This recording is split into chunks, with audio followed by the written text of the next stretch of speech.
नागपूरमधील शालार्थ आयडी प्रकरणी आरोपी शिक्षकांच्या पोलीस कोठडीसाठी सरकारचा अर्ज राज्य सरकारने न्यायालयामध्ये अर्ज दाखल केला आहे। सखोल तपास करण्यासाठी पोलीस कोठडी आवश्यक राज्य सरकारची न्यायालयाला विनंती करण्यात आली आहे।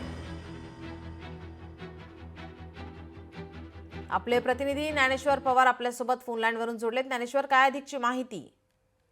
अगदीच आपण पाहायला गेलं तर शालार्थ आयडी घोटाळा प्रकरणामध्ये आता राज्यस्तरीय एसआयटी जी आहे ती नेमणूक करण्यात आली आणि त्यामध्ये आता कुठेतरी यामध्ये तपासाला जे आहे ते वेग आलाय। यामध्येच आता 2 दिवसापूर्वीच आपण 2 शिक्षण अधिकाऱ्यांना या ठिकाणी जे आहे ते अटक करण्यात आलेली होती आणि पोलिसांकडून जे आहे ते पोलीस कोठडीची देखील मागणी जी आहे ते करण्यात आलेली होती। मात्र न्यायालयाने जे आहे ते विशेष बाबी लक्षात घेता त्यांची दोन्ही शिक्षण अधिकाऱ्यांची जे आहे ते न्यायालयीन कोठडीमध्ये जे आहे ती रवानगी केली होती। मात्र आता राज्य सरकारकडूनच जे आहे ते न्यायालयामध्ये अर्ज दाखल करण्यात आले आणि पोलीस कोठडीची जी आहे ते मागणी एकूणच करण्यात आली आहे।